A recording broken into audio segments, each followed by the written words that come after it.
오늘 이사야 15장 말씀을 통해서 말씀을 깨닫는 지혜와 응답받는 기도의 은총이 우리가 넘치게 될 줄로 믿습니다. 우리는 이사야에서 이제 이스라엘 유다가 아니라 열방의 심판을 보고 있습니다. 그 가운데에서 13장과 14장에 처음 등장한 것이 바로 바벨론이었죠. 바벨론은 아직은 거대한 국가가 아닙니다.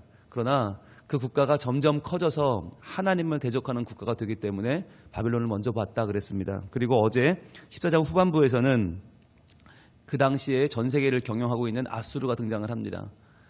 그러나 아수르가 경영하는 것이 아니라 하나님이 경영하신다라고 하는 뜻으로 아수르의 심판 등장을 하고요. 마지막으로 블레셋까지도 하나님이 소멸시키신다라고 하는 내용이 어제 14장의 내용이었습니다. 오늘 15장은 이제 모압에 관해 등장을 합니다. 모압. 여러분, 모압 그러면 이스라엘과 가까운 나라예요? 먼 나라예요? 이럴 때 쓰는 말이 있습니다. 가깝고도 먼 나라라고 하는 말을 이럴 때 쓰죠. 바로 옆에 있어요. 바로 옆에. 요단강 하나만 건너가면 바로 사해 인근이 다 모압이에요. 그런데 뿌리도 가까워요. 아브라함이 하나님의 부름을 받아서 가나안 땅에 왔을 때 그때 같이 왔던 사람이 바로 조카 롯입니다. 그때 아브라함은 아들이 없었죠. 그래서 조카 롯이 유일한 핏줄이었는데 그 조카 롯이 소돔이 멸망할 때 도망가서 자기 큰딸 작은딸 둘과 함께 동굴에서 아이를 낳아요. 큰딸과 낳은 아들이 모압입니다. 그래서 모압이라고 하는 한 민족을 만들게 되는데 둘째 딸하고 낳은 아이가 암몬이고요. 그래서 모압과 암몬은 굉장히 이스라엘과 가까운 나라예요. 핏줄을 나눈 나라니까. 그런데 불구하고 모압은 계속해서 이스라엘이 가나안 땅에 들어올 때 못마땅해 합니다. 오죽하면 기억나십니까? 민수기에서 모압 왕 발락이 발람이라고 하는 선지자를 사죠. 오늘날로 말하면 박수무당이죠. 그럼 무당을 사서 저주하게 만들 정도로, 물론 그 저주는 실패했죠. 그래서 하나님께서 도리어 발람을 통해서 이스라엘을 축복하게 만드는 놀라운 일들을 우리가 민수기에서 봤는데, 그때 그 발람의 저주가 먹히지 않으니까 음란한 여인들을 동원해서 이스라엘을 영적으로 아주 패망하게 만들고 순식간에 24,000명을 죽였던, 그 죽게 만들었던 그 사건이 바로 모압 아닙니까? 그래서 모압과 이스라엘은 가깝지만 먼 나라예요. 그래서 가나안에 들어올 때, 입성할 때 모압은 길을 내어주지 않습니다. 길을 내어주지 않고 돌아가라. 그렇게 말했을 때 이스라엘이 저거만 한 주먹거리도 안 되는데 그냥 싸울까? 그럴 때 하나님이 아니다. 모압은 건드리지 마라. 너희하고는 조상이 같으니까 내버려 두고 돌아가라. 그래서 돌아갔던 나라가 모압이에요. 그리고 모압 그러면 우리가 떠오르는 여인 한 명 있잖아요. 바로 룻입니다. 룻. 예. 나오미의 며느리였던 며느리 룻이 바로 모압 사람이죠. 그래서 잠깐 모압으로 이주했다가 그 가정이 돌아오면서 나오미가 룻과 함께 오죠. 룻과 함께 와서 그렇게 해서 룻기가 형성이 되고, 그 룻이 낳은 아들이 오벳이었고, 그 오벳의 아들이 이세고, 이세의 아들이 다윗 아닙니까? 다윗이요, 혈통이 모압 혈통이에요. 그래서 사울에게 도망 다닐 때 부모님을 모압에 맡겨요. 그럴 정도로 모압이 가까운 나라였다는 거죠. 그랬는데도 불구하고 점점 그의 역사를 보면 모압은 하나님 안으로 들어오는 역사가 아니라 점점 밖으로 나가는 역사예요. 이것이 뭐냐면 지리적으로도 가깝고 핏줄도 가깝고 모든 것이 가까운데 무엇이 멀었는가? 신앙이 멀었다는 거예요. 신앙이 머니까, 신앙을 공유하지 못하니까 모압은 계속해서 먼 나라가 되고 계속해서 주변 국가가 되고 계속해서 하나님의 심판을 받는 나라가 되었다는 겁니다. 여러분, 이스라엘의 심판과 모압의 심판은 전혀 다릅니다. 이스라엘의 심판은요, 심판을 위한 심판이 아니에요. 그것은 하나님께 돌아오라고 하는 징계예요. 그런데 모압은 달라요. 모압은 그냥 심판으로 끝나버려요. 왜 그런가? 왜 다른가? 바로 하나님 안에서 신앙을 공유하는 자, 하나님 편에 서 있는 자와 그렇지 않은 자의 차이인 것입니다. 그래서 우리가 오늘 15장과 내일 16장에서 이 모압의 심판을 보게 될 텐데, 보면서 무엇을 봐야 되는가? 바로 내가 하나님 편에 서 있는 자인가? 내가 하나님과의 믿음을 공유하고 있는 자인가? 또 내가 사랑하는 내 주위원 사람들은 어떤 사람인가 생각해 봐야 되는 것입니다. 먼저 1절입니다. 모압에 관한 경고라. 자, 경고라고 하는 말은 무겁다고 말했죠. 무겁다. 이건 매우 무거운 일이고 매우 중요한 일이다. 그러니까 모압에 대해서 아주 중요한 경고를 주고 있는데, 하룻밤에 모압 알이 망하여 황폐할 것이며 하룻밤에 모압 기르가 망하여 황폐할 것이다 라고 말했어요. 여기서 말하는 모압 알이 바로 모압의 수도입니다. 모압의 수도, 요즘으로 말하면 라빠가 되겠죠. 모압 기르라고 하는 곳도 요압의 가장 큰 요새입니다. 오늘날로 말하면 케레크가 됩니다. 이 라빠와 케레크, 알과 기르가 언제 망한다고요? 하룻밤에 망한다고요. 하룻밤에. 두 번이나 강조가 되고 있어요. 하룻밤에 황폐하게 될 것이다. 이게 모압 사람들이 믿을 수 없는 말이에요. 아니, 모압의 가장 중요한 도성, 수도와 가장 큰 요새가 하룻밤에 망한다? 이게 어떻게 가능합니까? 아무리 대군이 쳐들어와도 견뎌내고 버텨내고 며칠, 몇 달은 갈 텐데 하룻밤에 무너진다. 이것이 뭘 말해주는 겁니까? 이게 하나님의 심판임을 말해주는 것입니다. 하나님의 심판은 어느 날 밤 갑자기 올 것이라는 거예요. 이게 천천히 뭔가 기미가 있어서 야 준비해야 돼가 아니라 하룻밤에 수도가 망하고 요새가 망한 날이 온다라고 하는 것이 이사야가 받은 하나님의 심판에 대한 메시지였습니다. 여러분, 우리도요. 아유, 하나님이 과연 심판하시겠어? 하나님이 과연 사랑의 하나님인데 그렇게 함부로 하시겠어? 라고 하는 마음을 가지고 있어요. 그래서 웬만한 잘못은 용서해 주실 거야. 웬만한 건 회개하면 될 거야. 웬만한 건 넘어갈 거야. 라고 하는 하나님에 대한 되게 물렁한 생각을 가지고 있어요. 근데 성경을 읽으면 읽을수록 아니에요. 하나님은 하룻밤에 황폐하게 만들고 하룻밤에 멸망시키신다.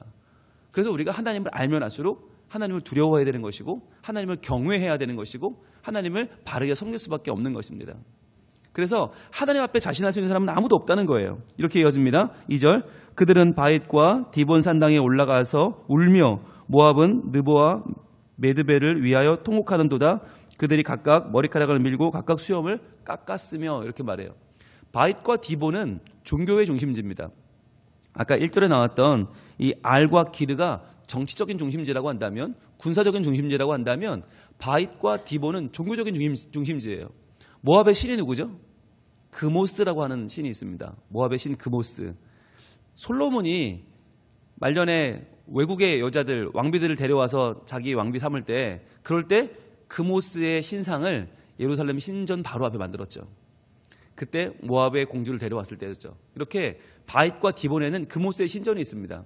그런데 이때의 사람들이 그 산당에 올라가서 울면서 모압은 느보와 메드발을 위하여 통곡했다.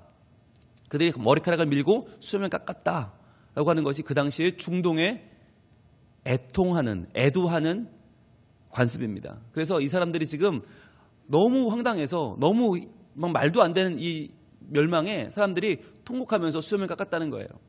자, 그런데 우리가 여기서 볼 수 있는 또 한 가지가 있는데 1절에 알과 길도 그렇고요.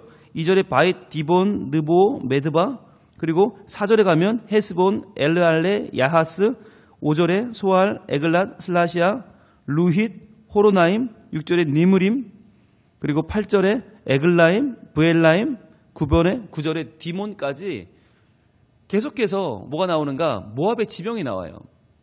이 짧은 9절밖에 안 되는 15장에 모압의 지명이 18가지나 나와요. 이거 뭘 상징할까요? 뭘 보여주는 걸까요?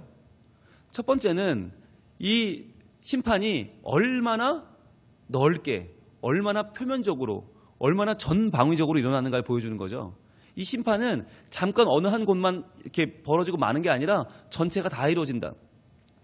일본이 2차 대전 말기에 망할 때 히로시마와 나가사키에 원자탄이 떨어졌잖아요. 그래서 그 두 지역에 떨어졌는데 지금 모압은요, 망할 때 어느 두 지역이 아니라는 거예요. 전체가 다, 모든 지역이 다 망한다라고 하는 거 강조하고 있는 거죠. 또 하나는 뭘까요? 왜 18곳이다 하는 지명이 나올까? 또 하나는 뭐냐면 하나님의 관심이에요. 하나님이 지금 모압 전체 너희 그냥 망해가 아니라 어디가 망하고 어디가 망한다라고 말씀하시는 이유는 뭐냐면 그 모압에 대해서 하나님이 지금 애정을 가지고 있는 겁니다.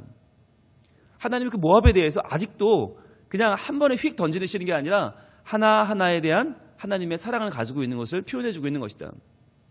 그래서요, 우리가 망하는 영혼에 대해서 그래 너는 예수 안 믿으니까 그냥 망해라가 아니라 하나님의 마음을 알아야 돼요.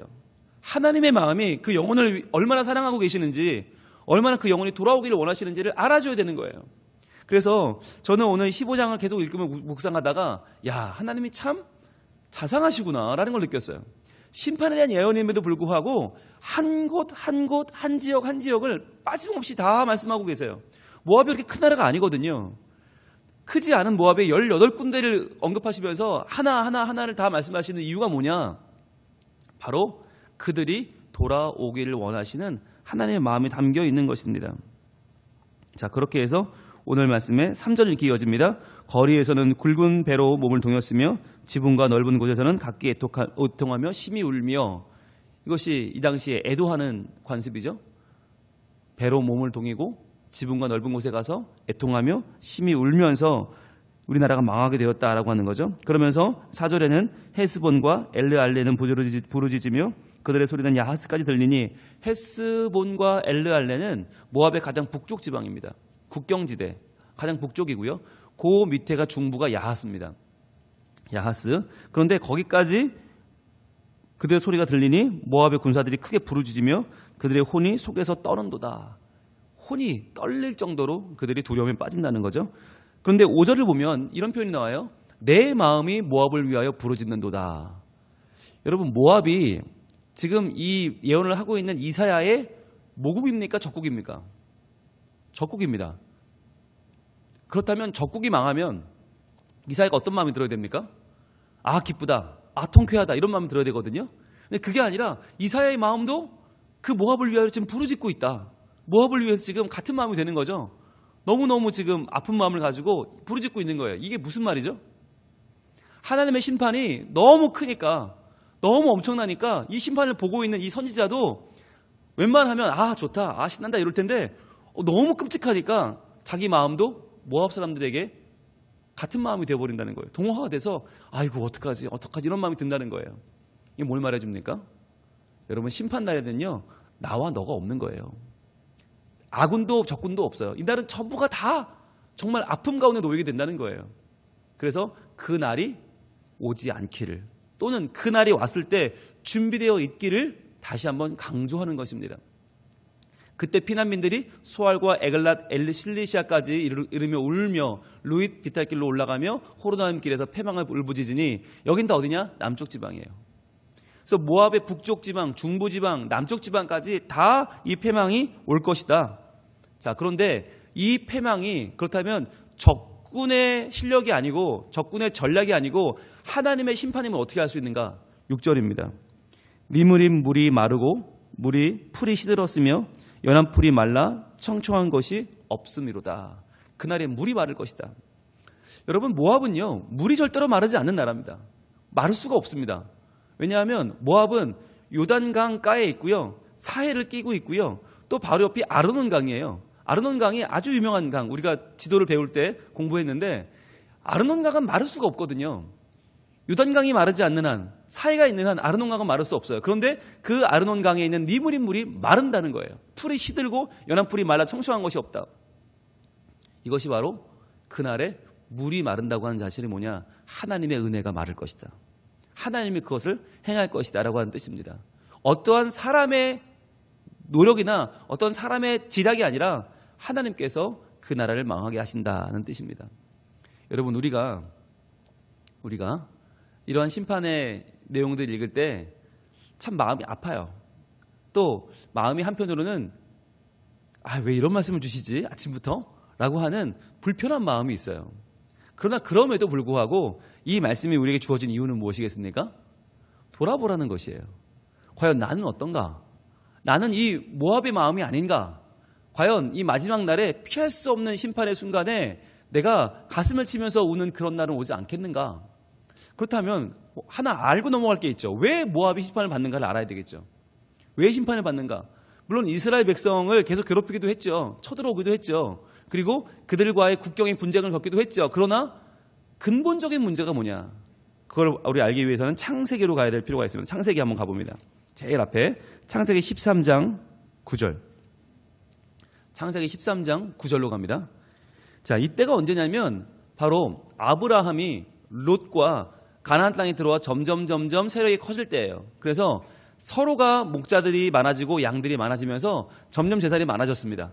이때에 같이 있기가 너무 불편해졌어요. 서로 막 이제 분쟁이 생기고 어려워서 나눠지자라고 하는 그때였어요. 자, 그때 먼저 아브라함이 말을 시작합니다. 9절입니다. 시작.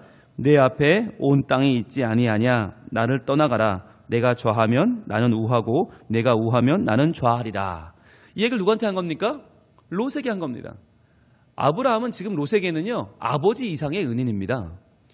아브라함을 따라서 롯이 가나안 땅으로 왔기 때문에 롯은 선택의 백성이 됐고 롯은 와서 굉장히 많은 자기의 일가를 이루게 되었죠. 자, 그런데 이렇게 삼촌이 야, 네가 정해라. 네가 먼저 정하면 내가 따를게 라고 말씀하시면 어떻게 해야 됩니까? 어떻게 하는 게 예의예요? 여러분, 우리나라도 그렇지만 중동지방의 예의는요, 아닙니다. 숙부님이 정하시면 저는 따르겠습니다. 이게 맞아요. 그런데 그렇게 하지 않죠. 10절. 이에 롯이 눈을 들어 요단 지역을 바라본즉 소알까지 온 땅에 물이 넉넉하니 여호와께서 소돔과 고모라를 멸하기 전이었으므로 여호와의 동산 같고 애굽 땅과 같았더라. 그랬어요. 롯은 누구였냐? 롯은 예의도 없고요.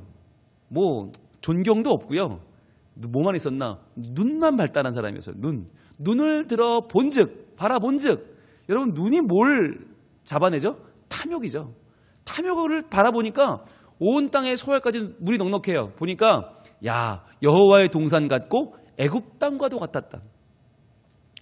여호와의 동산 같았다. 이 말은 정말 에덴 동산처럼 훌륭한 땅이었고 게다가 결정한 이유가 뭐예요? 최종의 이유는 애굽 땅과 같았기 때문에, 애굽 땅처럼 그 땅이 좋아 보였기 때문에 그 땅을 선택한 것이죠. 자, 그러니까 롯은 믿음의 선택을 한 사람이 아니라 눈에 보이는 대로 선택한 사람이에요. 그리고 자기에게 찾아온 기회를 놓치지 않았던 사람이죠. 자, 그는 성공한 줄 알았어요. 그는 이렇게 해서 여호와의 동산과 애굽 땅을 얻은 줄 알았어요. 11절 보겠습니다. 그러므로 롯이 요단 온 지역을 택하고 동으로 옮기니 그들이 서로 떠난지라 라고 했습니다. 자, 떠났어요. 자, 그런데 이때만 해도 계약은 성공한 줄 알았죠. 잘 되는 줄 알았죠. 이야, 신난다. 나는 오늘 유익한 땅을 얻었다. 그런데 그 다음에 12절 볼게요. 아브라함은 가나안 땅에 거주하였고 롯은 그 지역의 도시들에 머무르며 그 장막을 옮겨 소돔까지 이르렀더라. 아브라함은 가나안 땅, 그 별 볼 일 없어 보이는 그 땅에 있었고 롯은 도시들로 갔다. 뭔가 더 있어 보이고 좋아 보이는 도시들로 장막을 옮겨서 소돔까지 갔다는 거예요. 13절 읽을게요. 13절 시작. 소돔 사람은 여호와 앞에 악하며 큰 죄인이었더라. 이게 롯의 선택의 결과였죠. 그러니까 우리가 살면서 뭘 선택해야 되는가? 하나님의 마음이 어디 있는가? 하나님의 눈길이 어디 있는가를 살펴야 되는 거죠. 내가 봐서 좋은 곳이 아니라 내가 보니 여기가 좋아 보여, 내가 보니 여기가 더 나아 보여가 아니라 과연 하나님은 무엇을 원하실까? 하나님의 계획은 무엇일까? 즉 롯이 한 번이라도 기도했다면, 한 번이라도 하나님의 시선으로 바라봤다면, 하나님의 마음을 품었다면 이야기는 달라졌겠죠. 그러나 롯이 그러지 않고 자기 눈에 보이는 대로 좋은 대로 택했을 때 그는 오히려 소돔 한가운데로 걸어 들어가는 우를 범하게 됐던 것입니다. 그러면서 그는 딸과 사이에서 모압을 낳게 됐고 그 모압은 당연히 롯의 인생관을 따라갔던 것이죠. 그래서 이스라엘과는 가깝지만 먼 나라가 되어버린 것입니다.